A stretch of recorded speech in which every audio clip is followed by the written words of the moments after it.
کتونکو شیباوان ما او ولس دربار پروګرام کې تاسو سره نن مخاطب ما کتونکو نن به مونږ د نوښار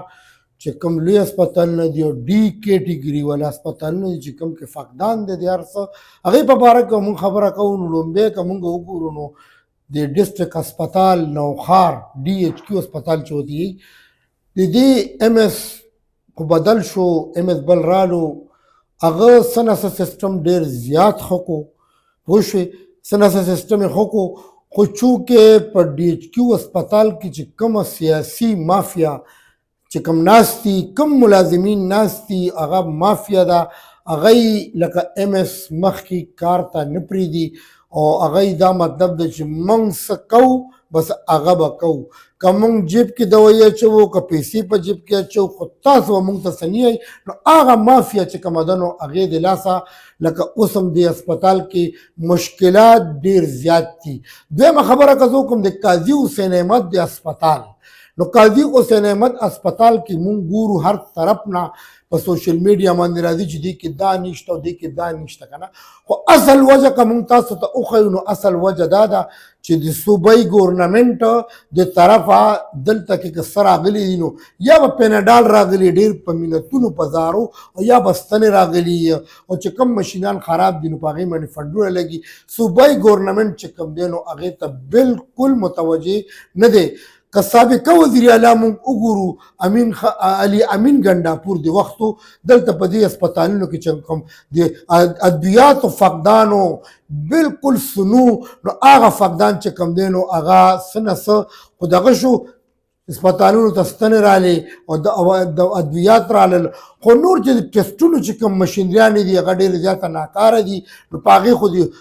هغې خو حکومتي صوبایي ګورنمنټ چې کوم وزیر اعلی صاحب دی دا د هغه کار دی د صوبایي منسټر کار دی مونږ که وګورو نو په پبو هسپتال کې نن نه میاشت مخکې چې کوم دی نو صوبایي وزیر چې کوم دی میا خلیق الرحمن صاحب هغه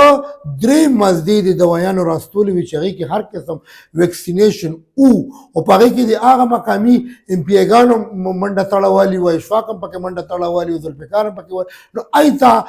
درې مزدې راغلې وي او هغه درې مزدې ادویات چې کوم دی نو هغه هلته کې اوس هم شته دی خو که مونږ وګورو دلته کې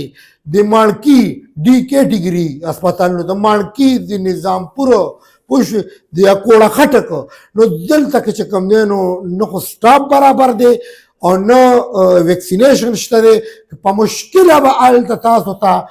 سیرنج او پیناډال ګولۍ ښکاري هم په مشکله نور د سپي ویکسینیشن نشته دی د لیوني سپي ویکسینیشن نشته دی داسې نورې چې کوم دي د انسولین ویکسینیشن حاضر وخت کې که ته وګورې نو هغه بالکل په هسپتالونو کې نشته دی ولې چې دا شیزونه پکار دي که زه تاسو ته دا خبره وکړم نو د خټک صاحب چې کوم وخت کې دور نو په هغه وخت کې چې کوم دی نو هسپتالونو حالات چې کوم دی نو دونه خراب نو لکه څنګه چې اوس خراب شوی دی دا اوس په بوته چې کومې دوایانې رالې داسې دی دا نور ایم پی ایګان ایم این ایګان دا منسټر چې کوم دی د هیلث منسټر چې کوم دی نو دا د نوښار دی د قاضي هسپتال ته د ډي ایچ کیو هسپتال ته دا ډي کیټګري هسپتالونه چې کوم دي چې ما تاسو ته ووایي چې دلته مکمل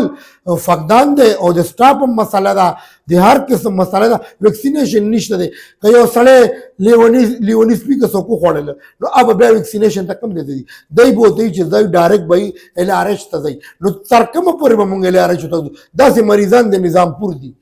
نظامپور کې چې کوم هسپتال دی هلته سهولت نشته ټیسټ نشته دغه ایوه دی به یې رسوئ یې نوښار ته چې نوښار ته راشي نوښار کې مشین خرابي او مشین والا هغه ته یې به ریفر ټو پېښور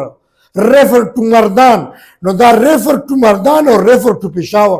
دا معامله ختمول پکار ده زه د کوم چې زموږ د منسټر د خیبر پښتونخوا د هیلث دا زه هغه ته یم چې باید دا ریفر چې کوم دی نو د دې معامله ته ختمه کړه ویلې چې دا نوښار چې کوم دی نو دا د ډېر وخت نه 10-12 کالو نه د هسپتالونو کې ډېر زیات بوره حال دی ډېر بوره حال دی چې د دې سیسټم حکومتي نه ټیک شوی ایم ایس به څه وکړي ایم ایس به تاسو ما دا ایم ایس به څه وکړي ایم ایس خو د جیم نه دوایي نشي راوړی ایم ایس خو د جیم نه ویکسینیشن نشي راوړی ډایرکټر د قاضي هسپتال مشین خراب دی ادویات نشتا نو دا د ګورنمنت کار دی د دوی کار دا دی چې دوی بوتا خپل ډیمانډ استایي پوه شوې بلکې زه تاسو ته یو خبره وکړم نو میډیکل کالج هم هلته کې دی میډیکل کالج هم هلته کې دی هلته چې کوم دی نو ډین چې راشي ټرانسفر یو ډین رالو بل رالو هغه به دا ټرانسفر شي پوه شوې نو دا چې کوم مشکلات دي په هسپتالونو کې هغه موږ تاسو ته ووایي د ډي کیټګري چې کوم هسپتالونه دي لوی هسپتالونه دي هغې کې بالکل څه نشته نو موږ دا یو چې کوم ډي والا چې کوم هسپتال دی هغې ته خامخا ویکسینیشن پکار دي مشینریانو ټیسټونه پکار دي پوه شو دا پیناډال ګولۍ او دا سیرنج دا خو څه خبره نه ده مړه دا خو که هسپتال کې لوی دي نور خو څه نشته دی انسولین نشته په هسپتالونو کې دغه هسپتالونو کې انسولین هم نشته دی او ډېر مریضان داسې سیریس مریضان چې نوخار ته راځي نو هغه یې په لاره باندې وفات شوي یا د نوخار نه چې هسپتال ته ځي یا د مردان هسپتال ته ځي یا د دغه هسپتال ته ځي الارج ته ځي نو مریضان په لاره کې وفات شوي نو دا ډیر غټ نقصان دی دا ډیره غټه مسله ده چې په دې باندې صوبایي ګورنمنټ اوسه پورې وزیر اعلی صاحب یوم د امین ګنډاپور نه والې تر سویل اپریدي پورې اوسه پورې په دې باندې اکشن وانه اخیستو چې ما د صوبې د هسپتالونو څه حل دی او د هسپتالونو چې کومه ډي کیټګري ده د یونین کونسل هغې ته فنډ ریلیز کول پکار ده ای د بجلی مسلې دي ای د مشینونو مسلې دي ټیسټونو مسلې دي د ادویاتو دغه مسلې دي داسې ډېرې څه مسلې دي ډېر دا ډي هسپتالونه ډي کیټګري هسپتالونه چې کوم دي نو دې کې امبولینس هم ولاړ دي نو چې ته نظامپور کې مثلا هسپتال کې مریض دی نو هغه سره هلته کې تیل تیل ورسره نه چې ډایرکټ پېښور ته لاړ شي که نه نو دا څومره د افسوس خبره ده دا زموږ د حکومت دونه کمزوره دی یار دا دومره کمزوره دی او بله خبره دا ده چې د هسپتالونو هم په نوښار کې ضرورت دی د هسپتالونو ضرورت ځکه دی چې دا وګوره مخلوق کم دی ته لړو خلق کم دی ته ورسېدل روډونه لاړل کلو ته هر څه لاړل نو هسپتالونه چې ني نو مریض به په اوږه راوړي خلک یا به ورته ما سره امبولانس شته خو تیل نشته نو دا د صوبایي ګورنمنټ د نااهلۍ د وزیر اعلی صاحب دا دویم وزیر اعلی د سهیل افریدي امین ګنډاپور خو بالکل په دې باندې غلی او په دې باندې سابقه وزیر اعلی چې کوم نو دا اوس چې کوم حالات جوړ دي دې کې خو سهیل افریدي ته پکار ده موږ تا ته دا نه یو چې څه درنه مې ورکوه یاره درنه ورکوه مظاهره کوه خو کم از کم د دې صوبې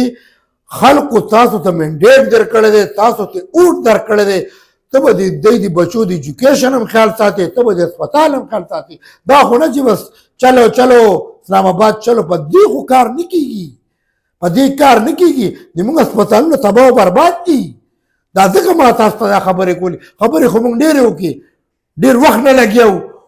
خو وس مو دغه دی نو دغه مو وس ته چې تاسو ته یو لګیا نو انشاءالله بل پروګرام کې به بیا مونږ تاسو سره حاضرېږو په مسایلو باندې خبرې کوو او اوس د نه اجازت غواړو د الله په امان خوشحاله اوسئ